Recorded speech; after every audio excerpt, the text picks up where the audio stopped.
Hello, welcome to my YouTube channel Bachelor and Master English. Today we are talking about a poem that is related to the theme of war. The title of the poem is The Gift in Wartime. It was composed by Tran Mong in Vietnamese language, and later it was translated into English by Van Phan. In today's discussion, we shall be talking about summary. There will be comments and figures of speech in the poem. Finally, we compare the gifts that the speaker offers and she is offered. I am sure you will accompany me till the end of this video. If you are new to my channel, please subscribe my channel, and if you have been a subscriber, please share and recommend to your friends and fellows, and be sure that we will be talking about more pieces in our channel, and I am trying my level best to incorporate many aspects of language and literature, and that will incorporate different pieces from the world literature that are available in English. So, I am sure you will accompany me, I am sure you will support me, then we will be moving ahead in the field of academic excellence. Okay. Here is a summary of the poem. Tran Mong Tu's poem, The Gift in Wartime, is about all of the things that a victim of war has to give up. In return, the victim receives a mix of indifference and violence. A widow is mourning the death of her husband, who fought war and lost his life in the battlefield. She talks about the gifts which they share each other. Her gifts were things like rose on her grave, her wedding gown, her yacht. In return, she received gifts like the medals, badges, his dead body, sharpnel, and his blood-stained uniform. These gifts were from the war which killed her dear husband. No husband could offer such deadly gifts to his sweetheart or darling, even wife. Instead, these are gifts from war itself. The war robbed her youth out of her and her enthusiasm for living with excitement and with good communion. These are worse gifts not only to this woman, but also to all those people who lose their dear ones in war. Either it is civil war or world war or any sort of war. The war is always war. It is not good for humanity. This war poem by Tran tells us that wars are not only terrible to widows or war survivors, but terrible and devastating to the entire human race. This war is not good for humanity overall. So, war should be stopped and war should not be fought at all. But the tragedy is that people are fighting war for this or that way, because the leaders want to do something wrong, because of their stupidity and because of their lack of foresightedness. People are made the dogs of war. So, the poet does not like those dogs of war, but what to do? War was fought. And here is the discussion of the poem in Nepali now. The title here, The Gift in Wartime, युद्धकालीन उपहार. यो युद्धकालीन उपहार ट्रान मङ to भियतनामी कवि लेखेको कविता हो. यो कवितालाई अङ्ग्रेजीमा भान फान भन्ने कविले अनुवाद गरेका हुन् र यसलाई चाहिँ हामीले हाम्रो पाठ्यवस्तुमा समावेश भएको हुनाले हामी नेपालीमा पनि यसमा केही चर्चा गर्ने प्रयास गर्दैछौँ. अब नेपालभन्दा बाहिरको विद्यार्थीहरूलाई त केही फरक होला, तर नेपालको विद्यार्थीहरूलाई चाहिँ यो केही नेपालीमा चर्चाले उपयुक्त हुन सक्छ भन्ने हिसाबले मैले चाहिँ यहाँ चर्चा गर्दैछु. यो फुटकर कविता हो. यो मैले पहिले भनिसकेँ, यो ट्रान मङ टूको यो एउटा युद्धको विषयमा सिर्जना गरिएको एउटा कविता हो। यस कवितामा कविले युद्ध र यसको डरलाग्दो परिणामको बारेमा चर्चा गर्ने प्रयास गरेको पाइन्छ। नारकीय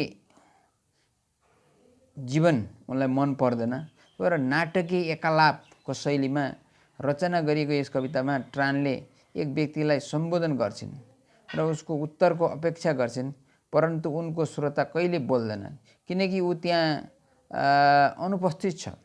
उसले न उनी बोलेको सुन्छ, न त उनको अभिप्राय बुझ्छ, न उसको उत्तर नै दिन सक्छ। वास्तवमा यो कवितामा एउटा नाटकीय एकालाप छ जहाँ वक्ता श्रोतालाई सम्बोधन गरेर संवाद थालनी गरे जस्तो हुन्छ, तर उसले वक्तालाई कुनै प्रतिक्रिया वा कोही उत्तर जनाउनुहुँदैन।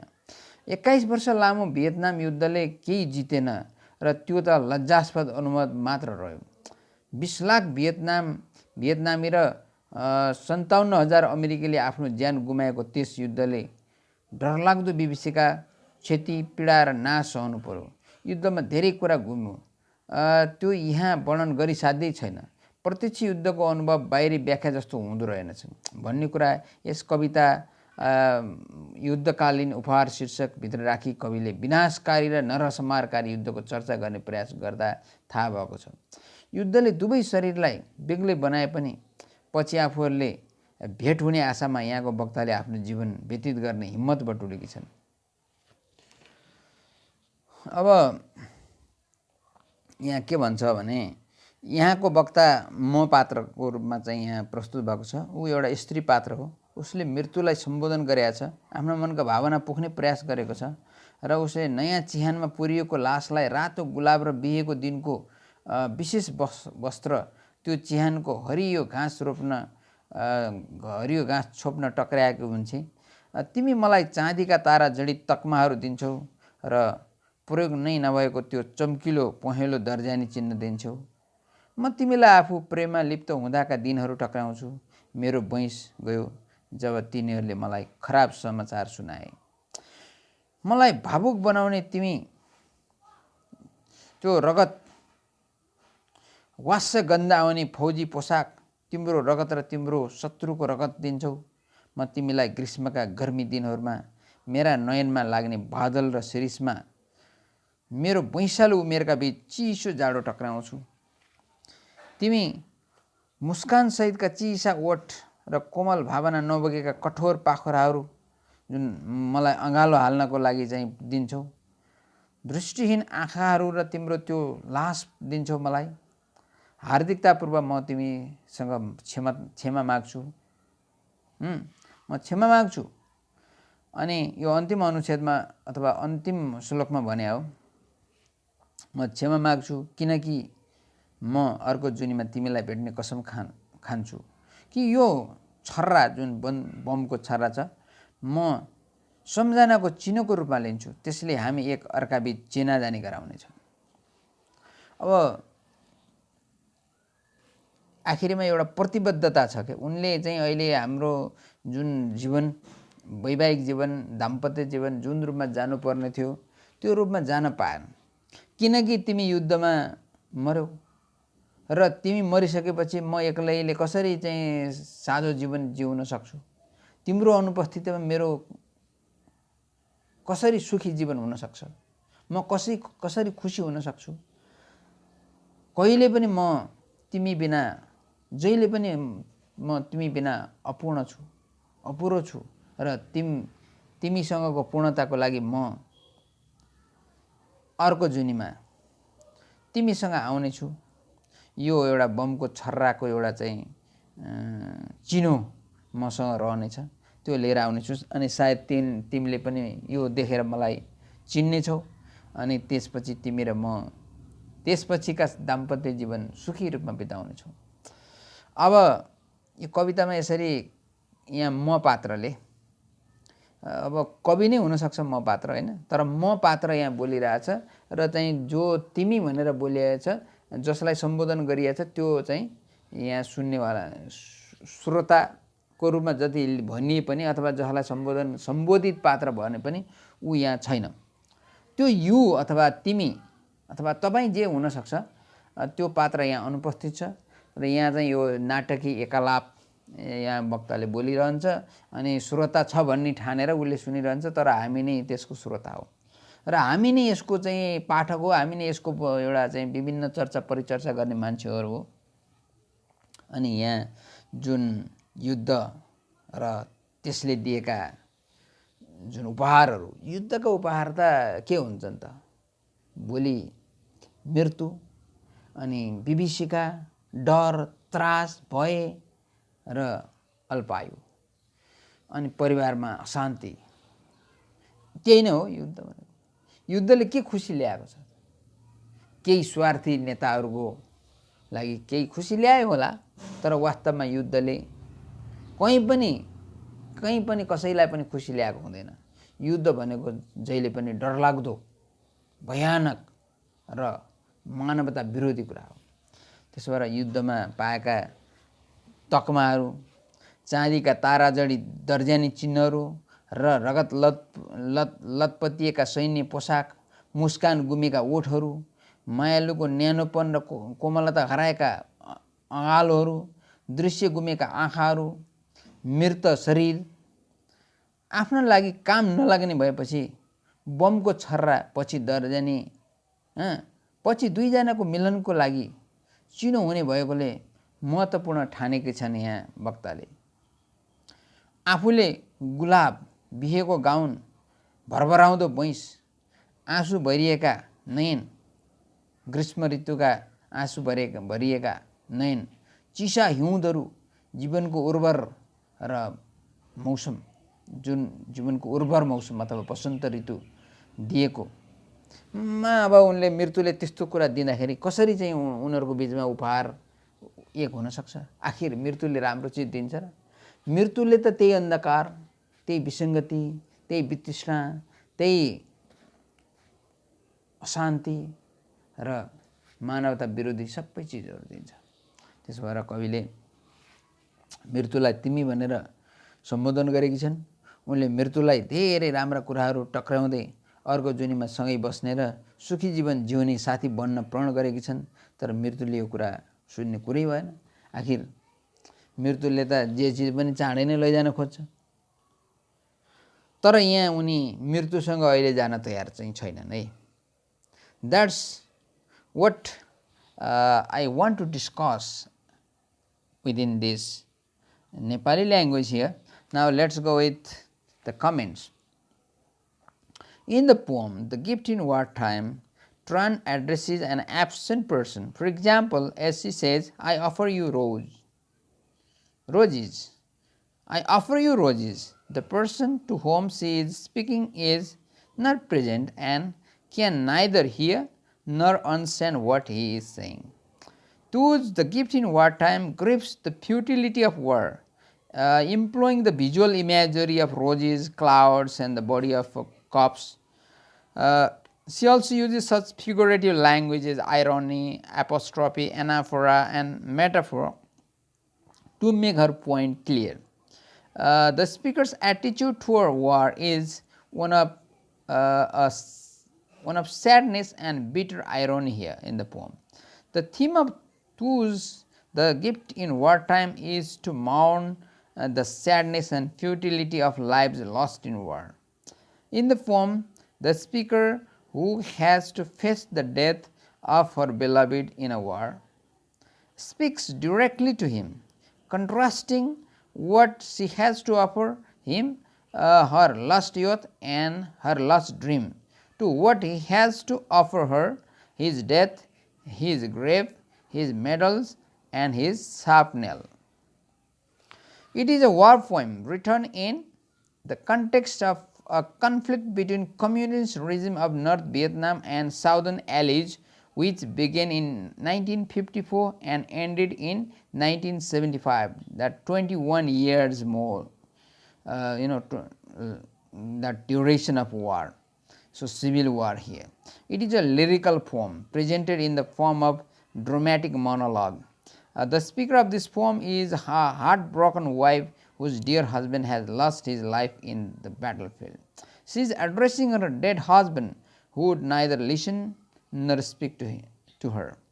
She is sad, grieved and in melancholy mood. The poem is written in a blue, depressing and heartbroken tone. There is memory of her dead husband, who is mourning the sadness and futility of lives lost in war and the terrible tragedies of war vividly depicted in the poem. The poet offers the clear message through this poem that war is never good. It can never bring happiness. It only leads to agony, ruins, death, destruction, so many things. Family disintegration, and structurally there are 7 quatrains, each consisting 4 lines. Every other stanza starts with I offer and you give me. Poet has used rhetoric devices like anaphora. Another feature of this poem is poem's design is that every line starts with a capital letter. The poem follows a particular pattern using contrast. Their gifts are mentioned in alternative paragraphs or stanzas. For example, in paragraph 1, 3 and 5 she talks about the gifts she gives him. On the other hand, in paragraph 2, 4 and 6 she talks about the gifts her husband gives her. In the concluding stanza, the promise is to meet him again in their life is mentioned. She says, seriously I apologize to you, I promise to meet you in our next life. I will hold this sharpnel as a token by which we will recognize each other. The first stanza of Tran Mong II's poem begins with the speaker offering someone an unnamed ewe, roses and a wedding gown. In the second stanza, this ewe replies by giving the speaker a medal, silver stars and a badge. These items appear to be less meaningful and personal than the item that the speaker offers.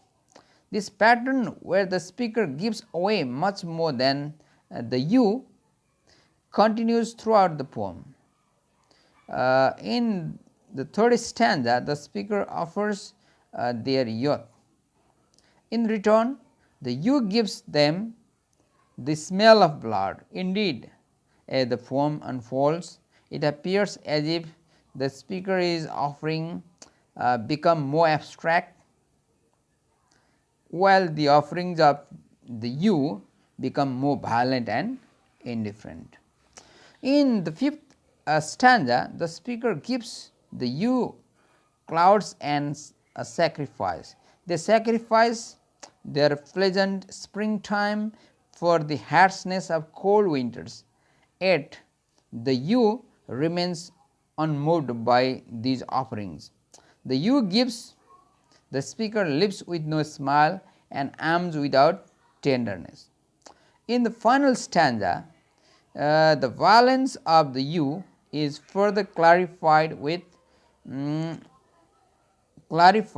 the speaker mentions the sharpnel, that is bomb fragment, that the ewe has given them. Considering this analysis, Tran Mong II's poem is mainly about all of the things that a victim of war is forced to give up. Perhaps the ewe in the poem is war itself. That might be why the ewe reacts to the speaker's offering with a mix of violence and indifference. The poem is rich in its use of literary devices such as anaphora, apostrophe, metaphor, irony, imagery, etc. I offer you and you give me are examples of anaphora. I offer you in the first stanza, third stanza and fifth stanza, that is repeated 3 times. Similarly, you give me is repeated in the second stanza, fourth stanza and sixth stanza. So, this is happening here. These are the examples of anaphora as they repeat in a a group of sentences, clauses or poetic lines. At the beginning or similar structures, you in every sentence of the poem is used as the addressee of I, the speaker, that is. The literary device is called apostrophe here. Metaphor as a literary device does not use comparing words as or like. The speaker directly starts something, and here the speaker compares her sadness, the speaker's sadness here, to the clouds in her eyes on a summer day. The irony is when the speaker means something opposite to what the speaker says in surface. The speaker is actually against the war, but she offers and receives gifts from her husband and who has died in the war. A grave or a sharpnel can never be gifts people would offer or accept. In fact, such are the gifts of war and death. Actually speaking, the speaker says that the gift of war has robbed her youth. She says they were still in love until they told me the bad news and my youth died away. Imagery is another literary device employed in the poem. It is a array of images used to create mental picture. Some important imageries used in the poem are grave, roses, wedding gown, medals, blood-stained dress, shining badge, lips with no smile, arms without tenderness, eyes with no sight, motionless body, sharpnel, etc. The speaker shows her bitter experience of war in the poem through these literary devices. Now, having discussed this poem from different angles, also analyzing rhetorical devices here, just I would like to show clearly what gives the speaker offers and what she is offered. The first list on the left is what the speaker offers her husband, and the second one in the right, what the speaker is offered.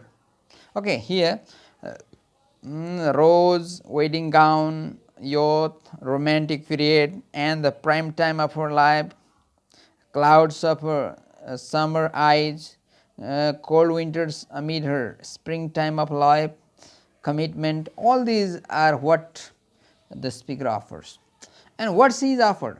The grave, silver stars, medals, badge, dead body, blood-stained dress, lips with no smile, arms without tenderness, eyes with no sight, motionless body, and sharpnel. So, this will be very easier for students to compare and contrast what the speaker is offered and what she offers. Actually, in the first, third and fifth stanza, we have what the speaker is offering her husband, and in the second, fourth and sixth stanza what the speaker is offered, and the last one is the speaker's apology and commitment here. She actually likes to live with him, but war stopped, and war became the only means that stopped their life, and she could not accompany her husband. She could not go and die with him, but she promises that they will live together in the next life. And here the speaker is also thinking about the concept of reincarnation.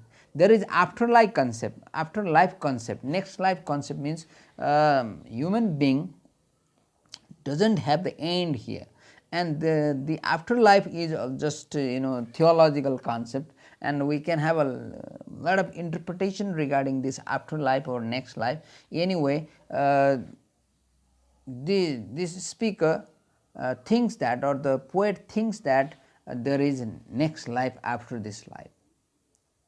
So, that is the point. and again those who have been separated by different natural activities, pestilence of war, natural calamities, and so many things that they have been separated, but the time will come and they will have next life and they will meet together in another. So, that is the discussion today. I am sure you got the point, and I request you once again to subscribe my channel and share this video as soon as possible. Thank you very much for your patience and thank you for your time. That is all today.